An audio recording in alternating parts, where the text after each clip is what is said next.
السلام علیکم ورحمۃ اللہ وبرکاتہ۔ الحمدللہ وکفا والصلاة والسلام علی عبادہ الذین اصطفیٰ، اما بعد، اللہم صلی علی محمد وعلی آل محمد۔ آج ہم اپنی اس گفتگو میں استنجے کے مسائل کو بیان کریں گے۔ پانی میسر ہو تو پانی سے ہی استنجا کرنا چاہیے۔ سیدنا انس بن مالک رضی اللہ تعالی عنہ فرماتے ہیں رسول اللہ صلی اللہ علیہ وسلم پانی سے استنجا کیا کرتے تھے۔ صحیح بخاری اور صحیح مسلم۔ پانی میسر نہ ہو تو پتھر یا مٹی کے ڈھیلوں سے استنجا کیا جا سکتا ہے۔ صحیح بخاری۔ بعض لوگ سمجھتے ہیں کہ پانی موجود ہو تب بھی پہلے ڈھیلے استعمال کیے جائیں پھر پانی، یہ بات ٹھیک نہیں۔ ہاں، اگر باہر کھیت وغیرہ میں پیشاب کیا اور ڈھیلے استعمال کر لیے پھر پانی ملنے پر استنجا کر لیا جائے تو یہ اچھی بات ہے۔ رسول اللہ صلی اللہ علیہ وسلم نے ارشاد فرمایا تم میں سے کوئی شخص 3 سے کم ڈھیلوں سے استنجا نہ کرے۔ صحیح مسلم۔ رسول اللہ صلی اللہ علیہ وسلم نے گوبر اور ہڈی سے استنجا کرنے سے منع کیا ہے، اور اسی طرح دائیں ہاتھ سے استنجا کرنے سے بھی منع کیا گیا۔ صحیح مسلم۔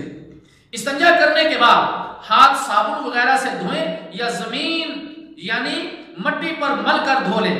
بی بی سیدہ میمونہ رضی اللہ تعالی عنہ فرماتی ہیں رسول اللہ صلی اللہ علیہ وسلم نے استنجا کرنے کے بعد ہاتھ مٹی پر مل کر دھوئے۔ صحیح بخاری۔ استنجے اور وضو کے لیے الگ الگ برتن استعمال کرنے چاہیے۔ سیدنا ابو ہریرہ رضی اللہ تعالی عنہ فرماتے ہیں نبی مکرم صلی اللہ علیہ وسلم پیشاب کے لیے جاتے تو میں برتن میں پانی لاتا، اس سے آپ صلی اللہ علیہ وسلم استنجا کرتے، پھر دوسرا برتن لاتا، اس سے پیارے نبی صلی اللہ علیہ وسلم وضو فرماتے۔ سنن ابی داؤد۔ ہوا خارج ہونے سے استنجا کرنے کا ذکر کسی بھی صحیح حدیث سے نہیں ملتا۔ استنجا اور وضو کا باہمی تعلق۔ کچھ لوگ استنجا اور وضو کو لازم اور ملزوم سمجھتے ہیں اور ان میں یہ معروف ہے کہ پیشاب یا پخانہ کے بعد لازمی طور پر وضو کرنا چاہیے۔ یہ بات غلط ہے۔ بی بی سیدہ عائشہ الصدیقہ رضی اللہ تعالیٰ عنہ فرماتی ہیں رسول اللہ صلی اللہ علیہ وسلم پیشاب کر رہے تھے کہ عمر فاروق رضی اللہ تعالیٰ عنہ لوٹے میں پانی لے کر پیچھے کھڑے ہو گئے۔ آپ صلی اللہ علیہ وسلم نے فارغ ہو کر پوچھا اے عمر یہ کیا ہے؟ عرض کی کہ یہ پانی ہے، وضو کر لیں۔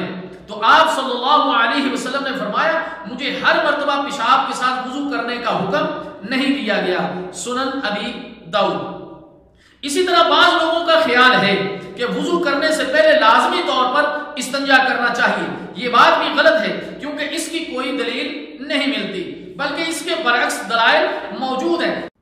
سیدنا ابن عباس رضی اللہ تعالی عنہ کا اپنی خالہ سیدہ میمونہ رضی اللہ تعالی عنہ کے گھر میں رات بسر کرنے والے واقعہ میں موجود ہے کہ آپ صلی اللہ علیہ وسلم نے بیدار ہونے کے بعد صرف وضو کیا۔